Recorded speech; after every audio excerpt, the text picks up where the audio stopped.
오늘 말씀 같이 나눌 때 알지 못하는 하나님이라는 제목으로 함께 선고하겠습니다. 소크라테스는 기원전 399년에 71세의 나이로 사망을 했습니다. 그가 태어난 곳은 그리스의 아테네였고, 그리고 그의 제자 플라톤과 함께 세계적인 그런 철학자로서 활동을 하다가 그 그리스의 아테네에서 사형을 선고받고 사망을 하게 됩니다. 소크라테스의 고향이 그리스의 아테네, 오늘 본문에 나오는 아덴입니다. 바울이 그곳으로 가게 됐던 거죠. 바울은 소크라테스의 고향인 아덴으로 들어가게 됐는데 그 과정을 잠깐 좀 지도를 보면서 설명을 해드리도록 그렇게 하겠습니다. 안디옥 교회에서 제2차 전도 여행을 이제 바울과 실라가 이제 출발하게 됐던 건데, 가다가 디모데를 이제 만나게 되죠. 그리고 소아시아 지역에서 계속해서 있으려고 했지만 성령께서 그의 길을 막아서 드로아에서 배를 타고 어디로 갑니까? 마게도냐 지방으로 건너가서 저 위에 빌립보로 들어가게 됩니다. 빌립보에서 자주장사 루디아를 거기서 만나게 되죠. 그리고 빌립보 감옥에 갇혀서 이제 옥문이 열리는, 찬양과 기도 중에 한밤중에 옥문이 열리는 그런 사건을 경험하게 되고, 거기서 간수가 예수 그리스도를 믿는 일이 생겨요. 그래서 빌립보 교회가 생길 때 자주장사 루디아하고 그리고 그 간수의 가족들, 구원을 받은 간수의 가족들이 이제 함께해서 빌립보 교회가 세워지게 되죠. 그리고 나서 이들이 어디로 갑니까? 데살로니가로 가게 됩니다. 거기서 빌립보에서 그냥 있고 싶었을 거예요. 이제 이 교회를 더욱더 강건하게 세우고 싶었을 텐데, 그곳에서 핍박을 받게 됨으로 인해서 피난해서 도망을 간 곳이 어디냐면 데살로니가입니다. 그 데살로니가에서 이제 또 데살로니가 교회가 또 생기게 되는 것이죠.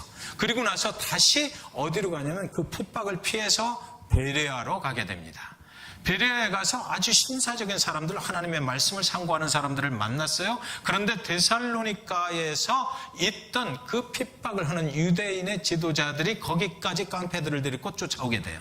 그래서 거기서도 다시 베레아에서 있을 수가 없어서 다시 아테네로 가게 되는데, 거기가 바로 오늘 본문에 나오는 아덴인 것입니다.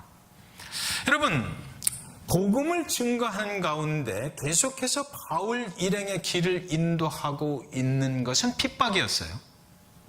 바울이 계획한 것이 아니죠. 바울이 내가 데살로니가로 가야 되겠다라고 빌립보에서 계획을 하고 그쪽으로 간 것이 아니에요. 밀려서 핍박을 피해서 도망치다 보니까 데살로니가로 가게 됐던 거예요. 거기서도 또 핍박을 피해서 도망치다 보니까 베레아로 갔어요.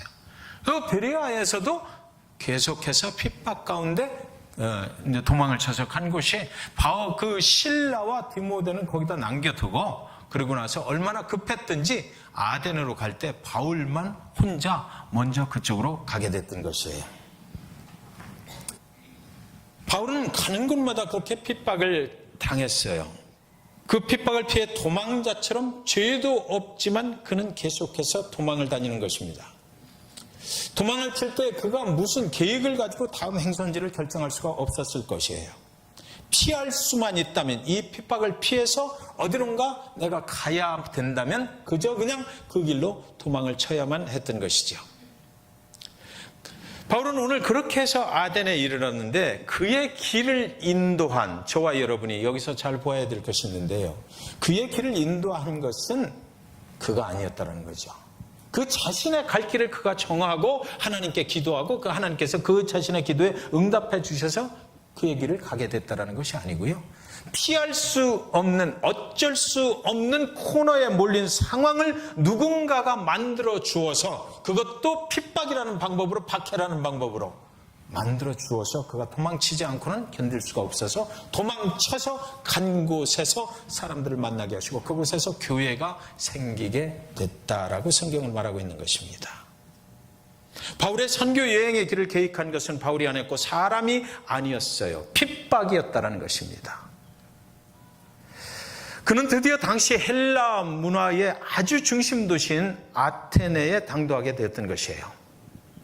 핍박을 피해 도망가고 있는 바울의 길을 핍박을 사용해서 인도하는 누군가가 있었다라는 것이죠. 성령께서 그의 길을 인도하실 때에 뭐를 사용하셨다? 핍박을 사용하셨다라고 밖에는 우리는 말을 할 수가 없다라는 것입니다.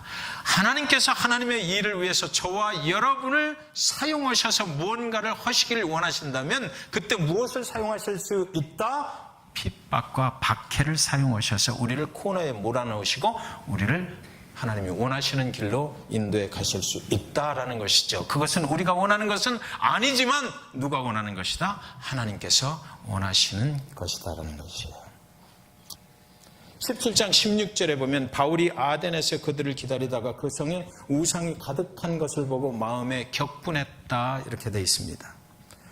아덴은 그리스의 아테네인데 헬라 문화권의 아주 세계적인 중심지였던 것이죠. 사회적으로나 문화적으로나 종교적으로나 철학자들이 많고 그 사상이 발달을 하고 세계 최고의 어떤 문화를 지향해 가는 그런 도시였어요. 소크라테스의 고향, 그의 제자 플라톤의 고향, 그리고 유명한 세계적인 철학자들이 거기에 모여들어서 매일같이 이 우주 만물을 어떻게 이해를 하느냐, 그것을 토론하고 토론했던 그런 도시였습니다. 그때 아덴 사람들이 섬기는 신의 개수가 무려 300개가 넘었다고 그래요. 그래서 그 아덴에 광장이 있는데 그 중심 광장에 가면 그 자기들이 섬기는 신을 다 우상을 만들어서 세워놨던 거죠. 바울은 여기서 거룩한 분노를 일으킨 겁니다. 하나님의 복음을 알 수도 없고 이 수많은 우상들이 점거한 이 땅에 불쌍한 영혼들을 보고 예수 그리스도를 알고 있었던 그 바울은 거기서 거룩한 분노를 일으켰다, 격분했다라고 해요. 유대인의 해당에서도 시장 골목을 돌아다니면서 이제 바울이 시작을 하는데 예수 그리스도의 죽으심과 부활을 증거를 하는 것입니다. 그런데 여기 철학자들은 절대로 믿을 수 없는 것이 하나 있는데 뭐냐면 인간이 죽고 부활한다는 그 부활 사상을 믿을 수가 없었어요. 죽을 수 있다는 것은 인정하지만 죽고 나서 죽은 사람이 다시 부활한다, 영혼의 문제는 그렇게 될 수 있다라고 그러지만 이 육신의 부활을 절대로 그들은 믿지를 않았던 것입니다. 그런데 바울은 예수 그리스도 그분이 죽으심을 이기고 부활했다는 걸 알고 있잖아요. 그래서 우리도 그를 믿으면 죽지만 다시 그로 인해서 부활한다는 것을 분명하게 알고 있기 때문에 그것을 시장 골목을 찾아다니면서 계속 증거를 하는데, 여기서 성경 속에 참 이상한 단어를 썼는데 아덴에서는 그리스도를 선포했다든지 하나님을 선포했다라고, 하나님을 증거했다라고 돼 있지 않고 변론했다, 정론했다라고 돼 있어요.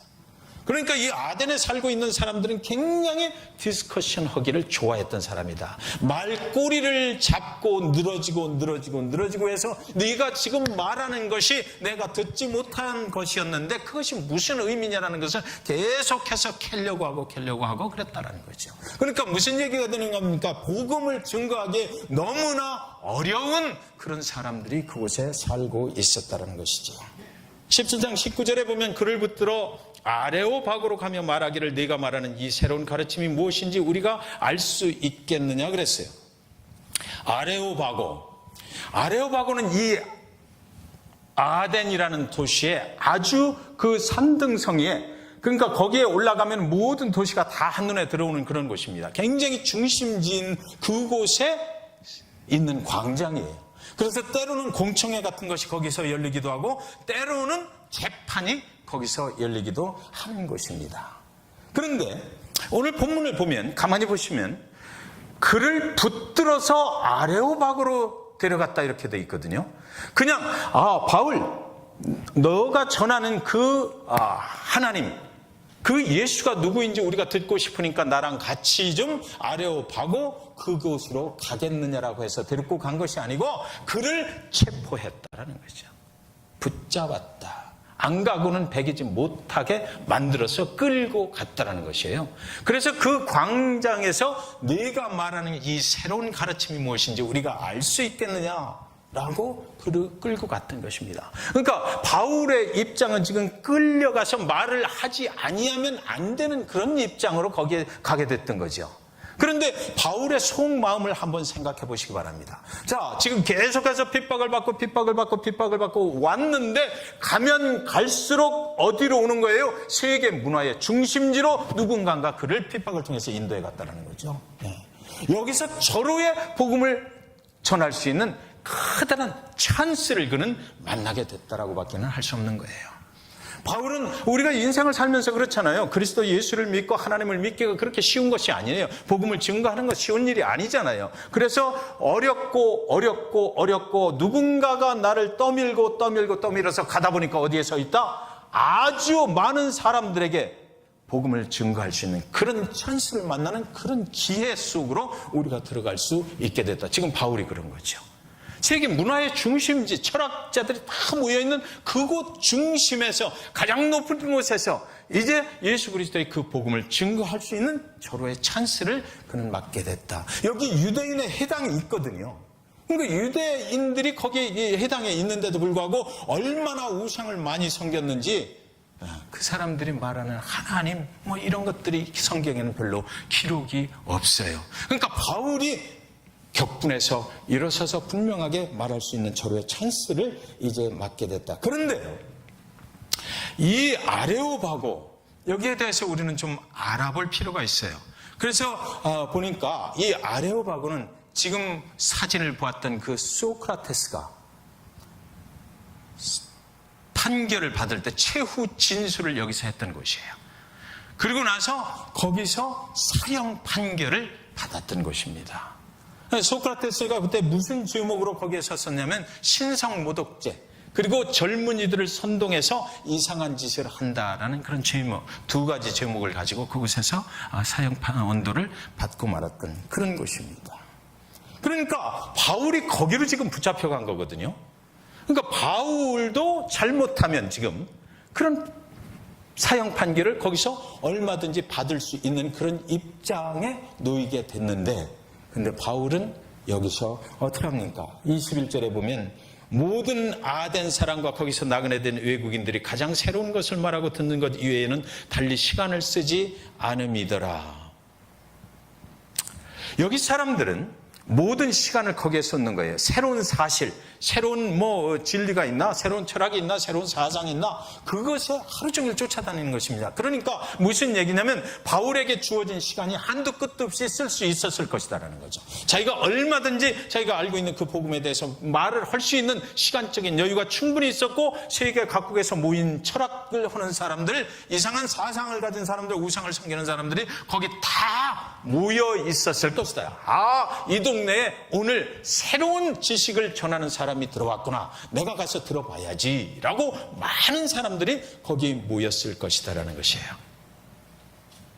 22절에 바울이 아레오바고 가운데 서서 말하되 아덴 사람들아 너희를 보니 범사에 종교심이 많도다. 23절에 내가 두루다니며 너희가 의하는 것들을 보다가 알지 못하는 신에게라고 새긴 단도 보았으니 그런즉 너희가 알지 못하고 의하는 그것을 내가 너희에게 알게 하리라.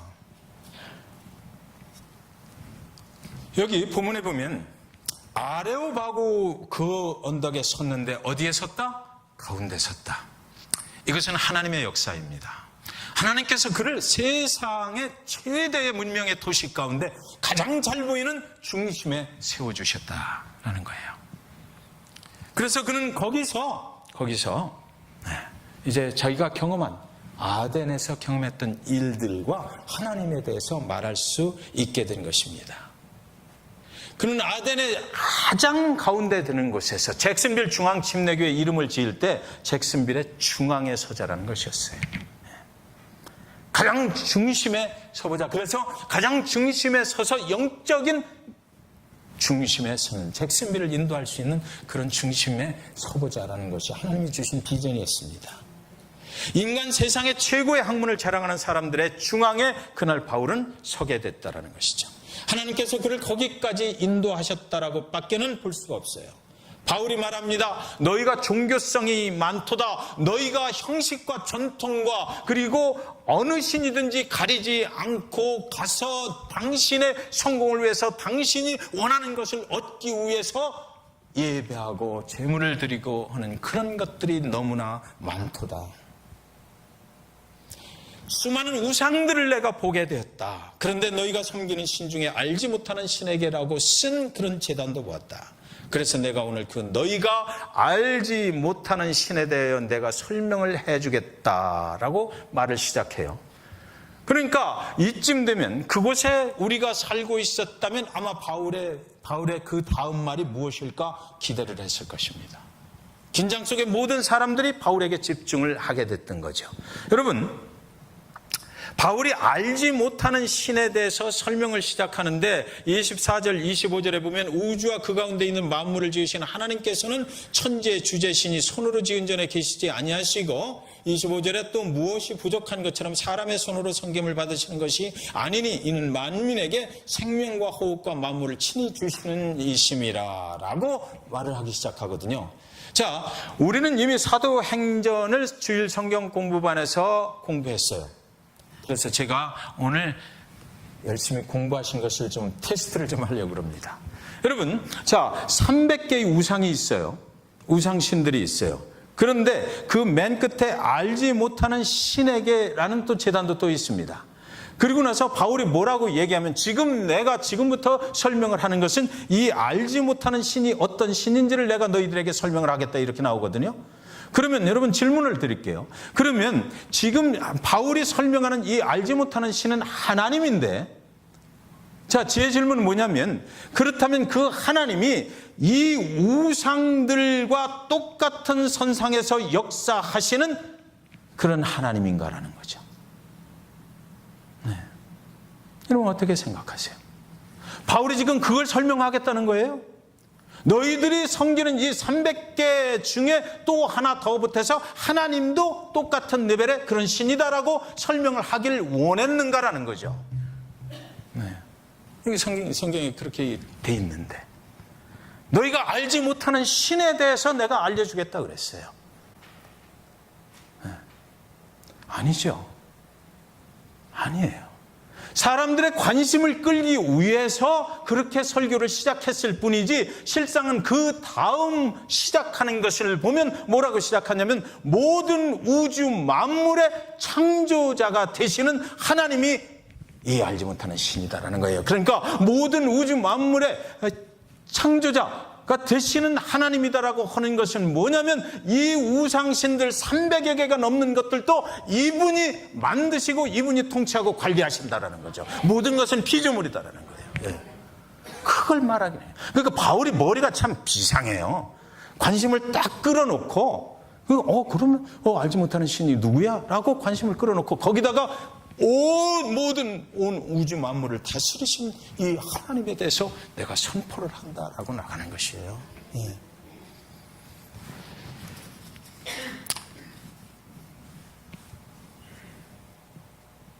사랑하는 여러분, 왜 그들은요 알지 못하는 신을 섬기게 되었을까? 이것을 우리가 알아야 되죠.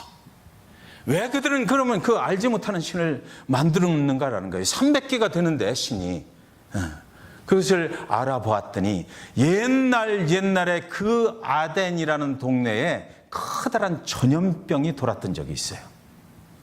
그래서 그들이 그 전염병을 막기 위해서 이 우상에게 이 신에게 다 기도를 하고 계속해서 예배를 드리고 희생제물을 바치고 그렇게 했는데도 불구하고 그 전염병이 끝나지 않았어. 그래서 그렇다면 좋다. 우리가 알 수 없는 어떤 신에게라도 한번 해보자. 그래가지고 알지 못하는 신에게라고 써놓고 거기다가 제단을 쌓는 거예요. 그랬더니 그 전염병이 깨끗이 나았다는 거예요. 그러니까 지금 하나님의 역사가 너무나 기가 막힌 게 그런 역사적인 사실을 통해서 그들이 알지 못하는 신이 굉장히 위대하다. 이 알지 못하는 신이 누군지는 우리는 알지 못하나 그러나 이 신이 능력 있는 신이다라는 걸 알고 있잖아요. 거기다가 누구를 갖다가 알지 못하는 신이라고요? 하나님이시다 이거죠. 예.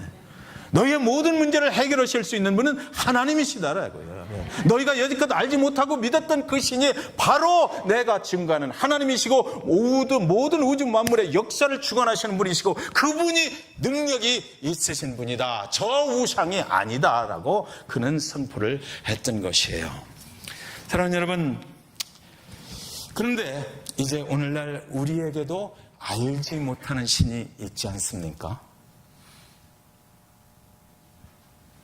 재물이 없으면 불행하게 살아야 한다는 것 때문에 재물을 알지 못하는 신으로 섬기면서 하나님보다 재물을 더 높이고 있지는 않나요? 건강이 없으면 불행하게 살아야 한다고 건강을 알지 못하는 신으로 섬기고 있지는 않습니까? 우리의 자녀들이 잘 되어야 한다는 것 때문에 자녀를 알지 못하는 신으로 섬기면서 하나님보다 높은 자리에 올려놓고 있지는 않습니까? 우리가 너무나 바쁘다는 것 때문에 그 바쁘다는 것이 알지 못하는, 드러내지 않는 하나님보다 더 높은 자리를 차지하고 있지는 않느냐는 것입니다. 잭슨빌 중앙침례교회 담임 목회를 하는 이 김한규 목사는 하나님 그분보다 어떻게 하면 이 잭슨빌 중앙침례교회를 내가 원하는 방법으로 인도해 갈 수 있을까라는 것이 하나님의 뜻보다 우선되어서 그것을 알지 못하는 신으로 간직하고 그렇지 않은 척 숨기면서 살아가고 있는 것은 아닌가라는 질문을 오늘 본문으로부터 받게 되는 것입니다. 바울이 아덴의 중심에 있는 그 아레오바고 광장의 가운데에 서서 잭슨빌 중앙침례교를 향하여 말하고 있어요. 내가 너희가 믿고 있는 알지 못하는 그 신에 대해서 말해주겠다라는 거죠. 그것은 바로 하나님보다 더 높임을 받고 있는 너희 안에 감쪽같이 숨겨져 있는 신이다. 그것을 버려야 한다. 그리고 하나님을 최우선으로 섬겨라.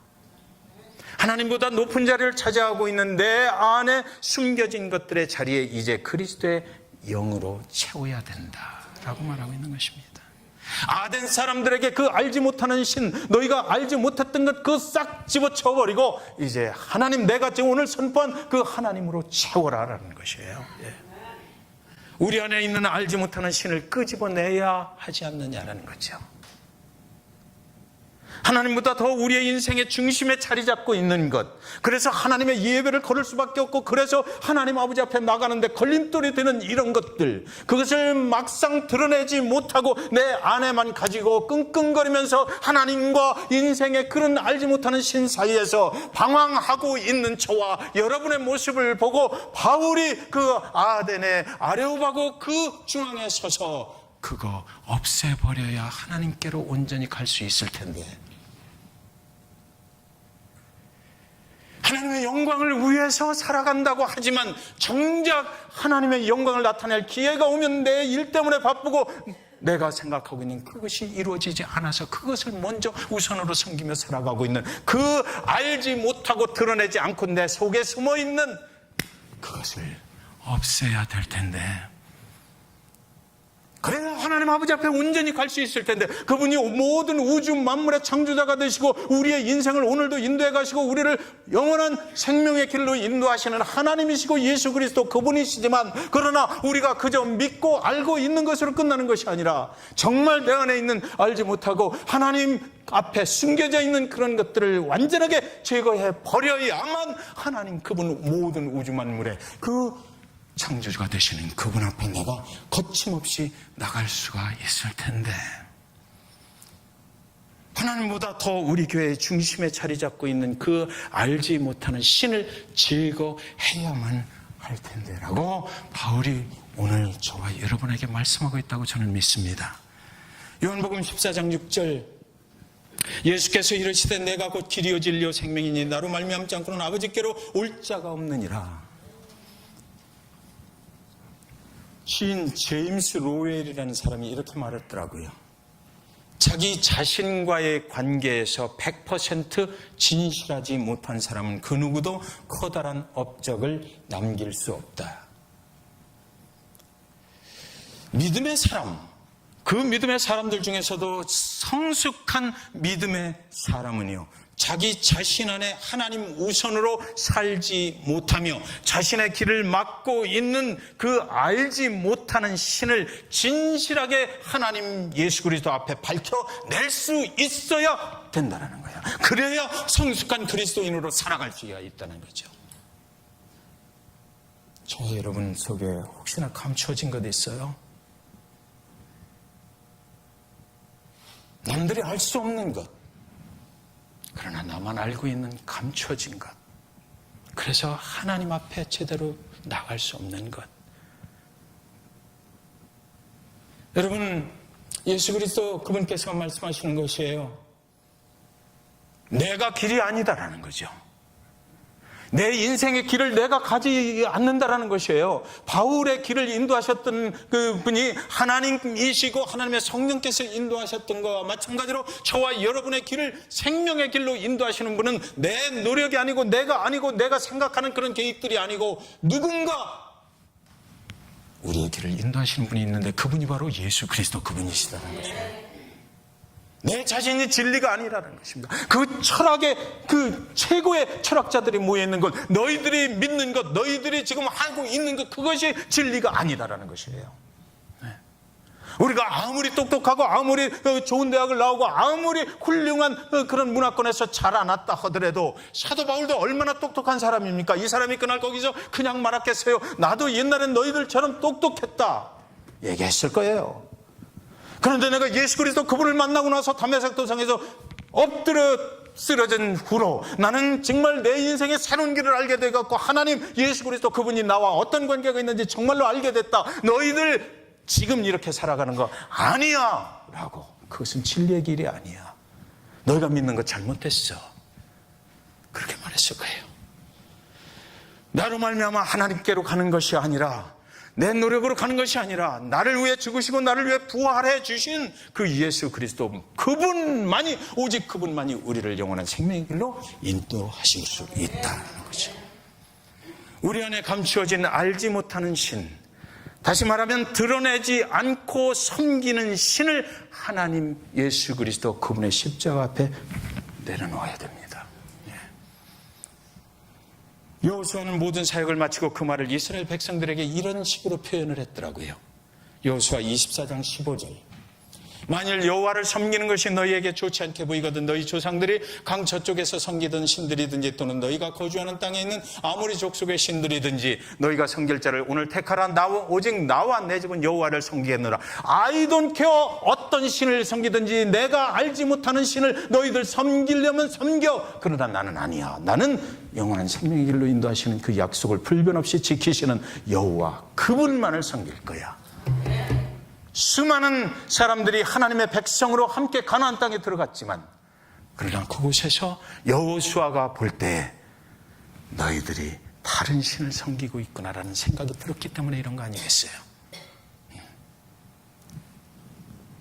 풍요의 신, 축복의 신, 건강의 신, 재물의 신, 너희가 그것을 따라가려면 따라가. 그러나 나는 그건 아니야. 오직 하나님 그분만이 나의 주인이 되시는 거야. 그만을 섬기겠다고 말한 거예요. 여러분, 존 스토트는 아주 유명한 설교자입니다. 그가 쓴 그리스도의 십자가라는 책이 있거든요. 그 책에서 그가 이렇게 말했더라고요. 십자가에 못 박힌 자만이 십자가를 설교할 수 있고 그리스도와 함께 죽은 자만이 그리스도를 설교할 수 있다. 제가 이 말씀 읽고 하나님 나 어떻게 하라고?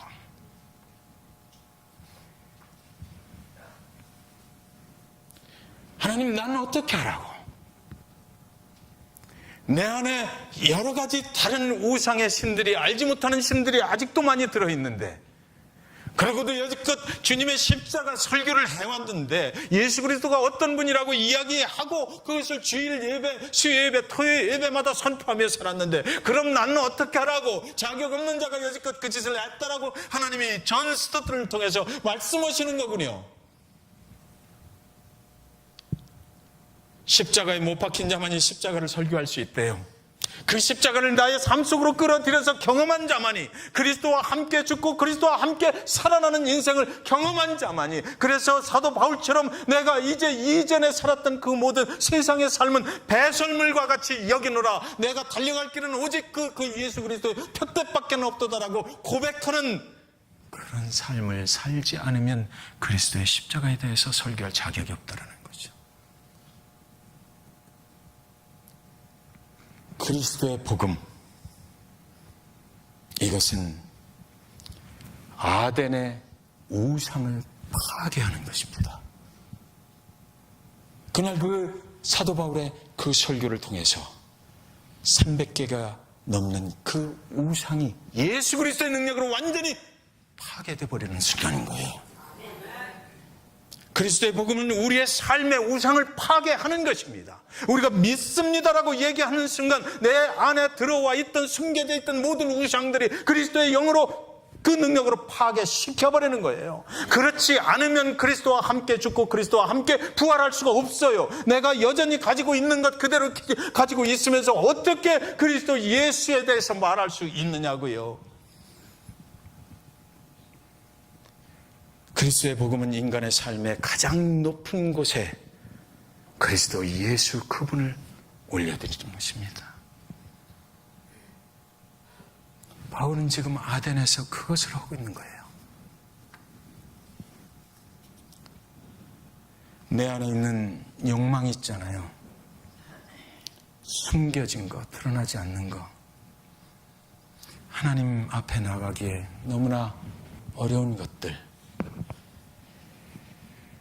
우리 자신 안에 있는 알지 못하는 신을 버리지 못한 인생은 잠깐 하나님과 동행할 수 있으나 그때뿐입니다. 그렇죠, 여러분? 여러분도 경험하셨을 거예요.